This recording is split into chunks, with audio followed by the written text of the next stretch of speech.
Meus amigos, minhas amigas, tudo bem? Vamos aqui retomar o nosso curso. Estamos quase terminando o ponto referente à extinção dos contratos.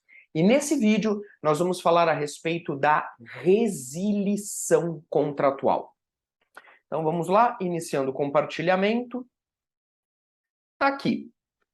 Ainda falando sobre extinção por fatos posteriores à celebração do contrato, nós temos que falar agora sobre a chamada resilição contratual. Tudo bem?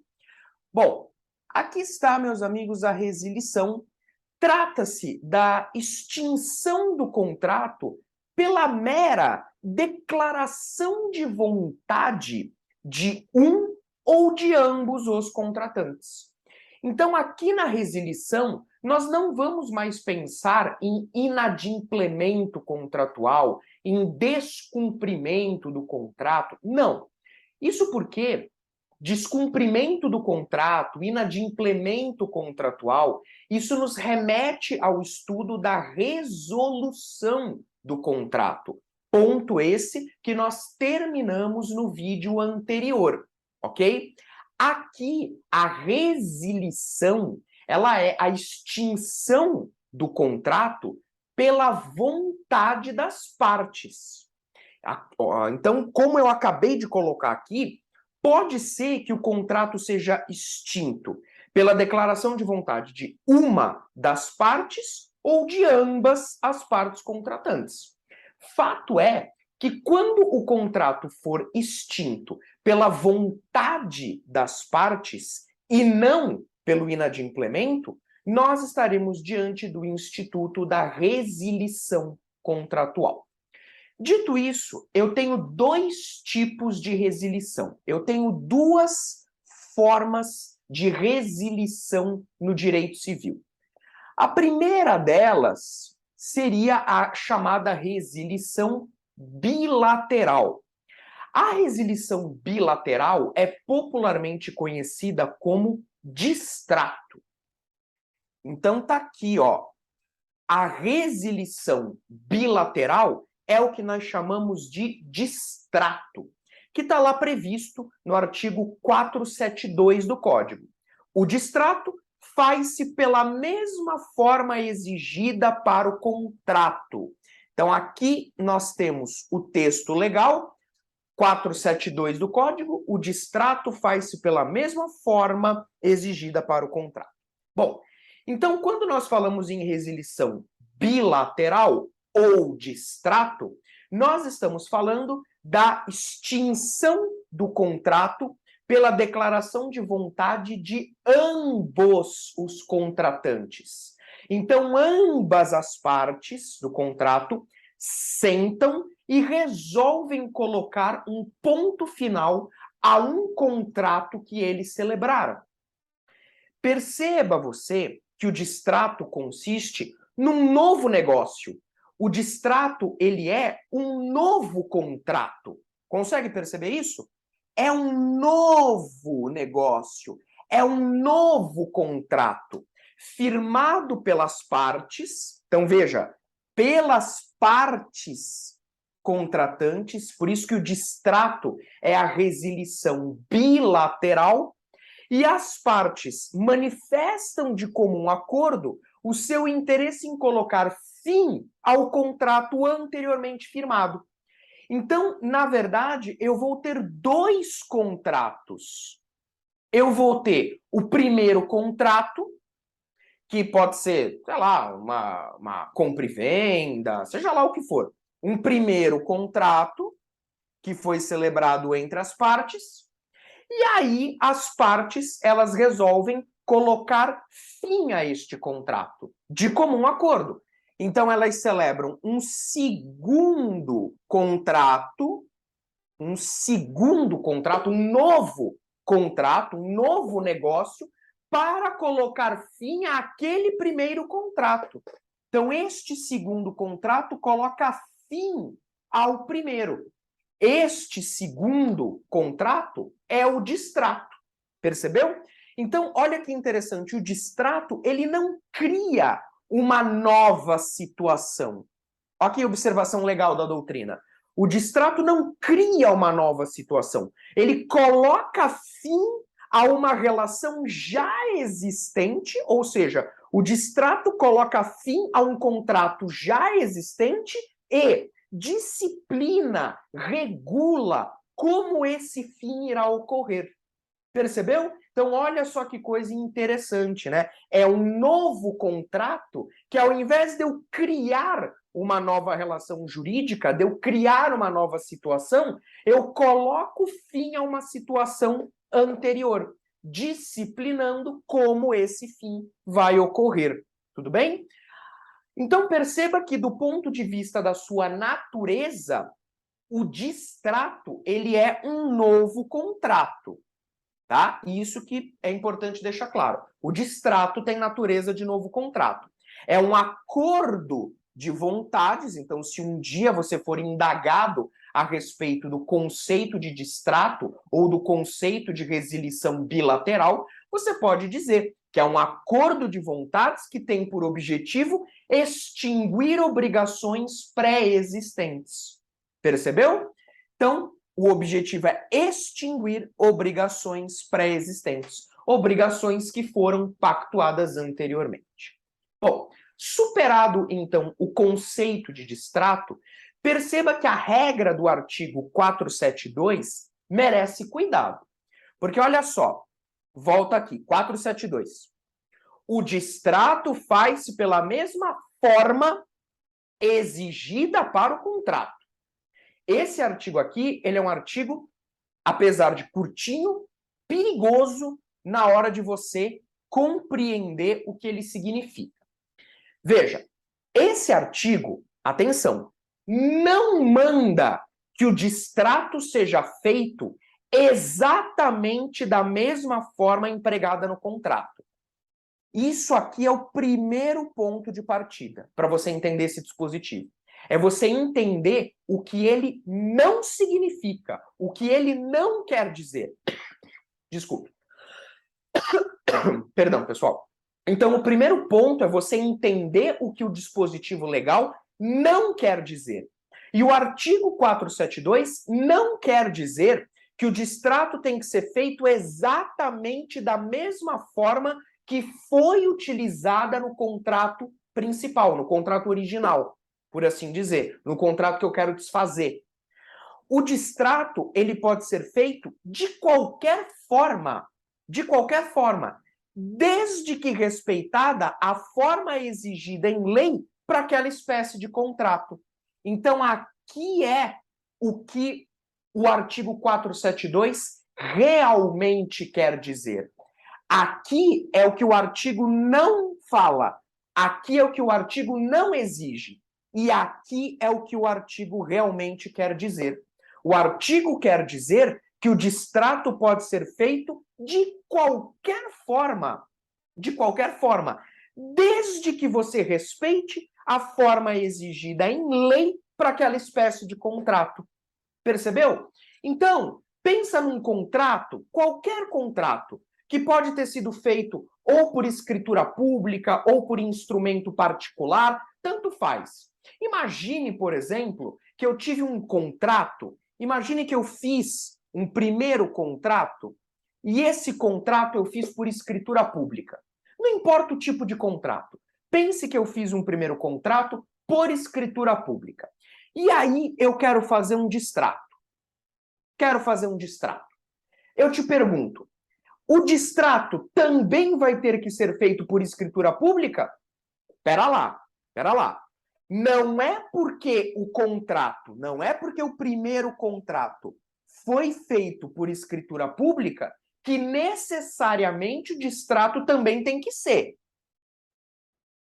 Você tem que ver o seguinte, este primeiro contrato aqui, a lei exige que ele seja feito por escritura pública ou as partes utilizaram a escritura pública porque simplesmente quiseram, por livre vontade, só para dar maior segurança ao negócio? Essa é a pergunta. Porque se você me disser assim, não, professor, este primeiro contrato foi feito por escritura pública porque a lei exige escritura pública. Aí eu vou te dizer, então o distrato tem que ser feito da mesma forma, ou seja, escritura pública. Agora, se o primeiro contrato foi feito por escritura pública, não porque a lei exige, mas apenas porque as partes quiseram, então o distrato ele pode ser feito de qualquer forma, seja por instrumento público, seja por instrumento particular. O essencial é você respeitar a forma exigida pela lei para o contrato. Te dou um exemplo mais palpável. Pense numa compra e venda de imóvel, em que este imóvel supera 30 salários mínimos. O valor dele supera 30 salários mínimos. O Código Civil exige que essa compra e venda seja feita por escritura pública. Compra e venda de imóvel cujo valor supera 30 salários mínimos. A lei exige escritura pública para esse contrato. Portanto, como a lei exige escritura pública, eventual distrato também deverá ser feito por escritura pública. Ok? Agora, se a lei não exige forma nenhuma para o contrato, então o distrato pode ser feito de qualquer forma, independentemente de como o contrato principal foi feito. Beleza? Show! Nesse mesmo sentido, foi editado o enunciado 584 da 7ª Jornada de Direito Civil, que diz: desde que não haja forma exigida para a substância do contrato, admite-se que o distrato seja pactuado por forma livre. Então, é um enunciado doutrinário confirmando esse entendimento. Desde que não haja forma exigida para a substância do contrato, ou seja, no caso, no exemplo da compra e venda de imóvel cujo valor supera 30 salários mínimos, tem sim forma exigida para a substância do contrato. A lei exige escritura pública.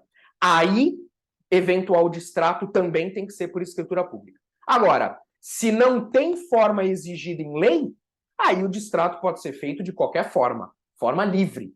Ah, mas o contrato principal foi feito, o primeiro contrato foi feito por instrumento particular. Tanto faz. Ah, mas o primeiro contrato foi feito por escritura pública. Tanto faz. O que importa é verificar o que a lei exige para o contrato. Tá bom? Bom, e para fechar, além da resilição bilateral, que é o distrato, né? Nós temos aí a segunda espécie de resilição, que é a resilição unilateral. A resilição unilateral, ela é exceção no nosso sistema, ela não é tão comum assim, tá? E ela só ocorre nos casos permitidos pela lei. Então, aqui eu já te dei duas informações importantes sobre a resilição unilateral, tá?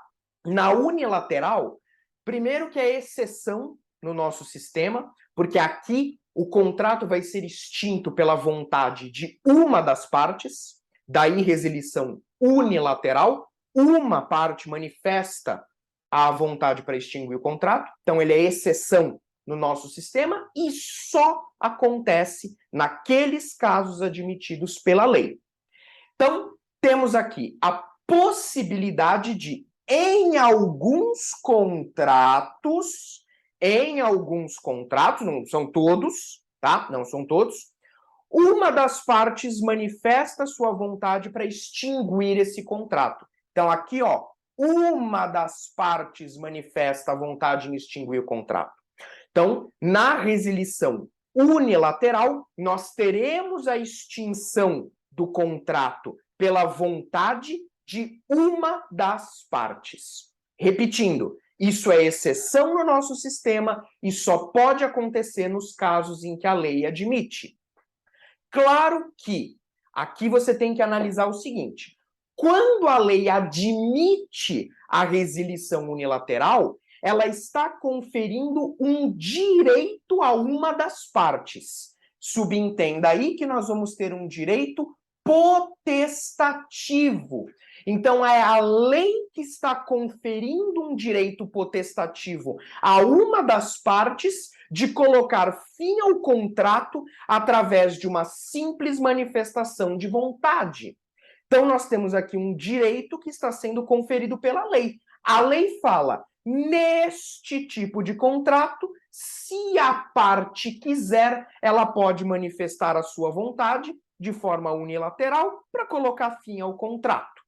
Perceba que, se a parte fizer uso da resilição unilateral, se a parte fizer uso desse instituto, ela estará exercendo um direito seu previsto, assegurado pela própria lei, de modo que não haverá que se falar em eventual responsabilização.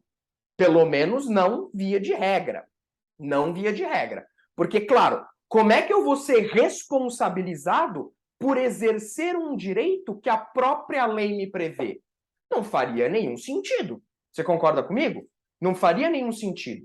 Então, perceba, quando eu utilizo a resilição unilateral, porque a lei assim me autoriza, eu estou exercendo um direito potestativo. Então, eu estou exercendo o direito de pôr fim àquele contrato pela minha simples manifestação de vontade. Então, em regra, não há que se falar em responsabilização. Um bom exemplo, claro que os exemplos eles são vários, e aí a gente vai analisar esses exemplos quando nós formos trabalhar os contratos em espécie. Mas aqui, só para a gente deixar mais concreto, um bom exemplo de resilição unilateral seria o instituto da revogação.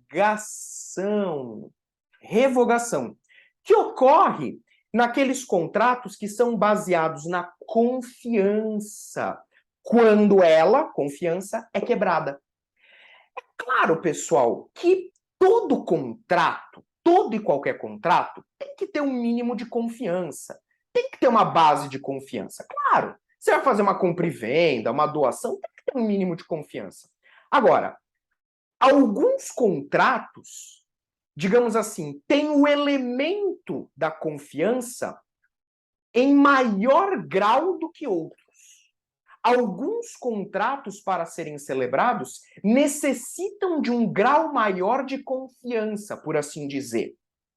É o que ocorre, por exemplo, num contrato de mandato, né? Que a gente vai estudar aqui no nosso curso mais à frente. Um contrato de mandato é um contrato totalmente baseado em confiança. A confiança é a base, é o coração do contrato de mandato. Quando essa confiança é quebrada, o que a lei autoriza? Que o mandante revogue o contrato de mandato pela quebra da confiança. É um caso de resilição unilateral. Fiz um contrato de mandato com o Joãozinho. Por quê? Porque eu confiava demais no Joãozinho. Fiz um contrato de mandato com ele. Só que o Joãozinho pisou na bola, quebrou a minha confiança, eu perdi a minha confiança nele, então eu, como mandante, vou poder revogar o contrato, vou extinguir o contrato de mandato pela quebra da confiança.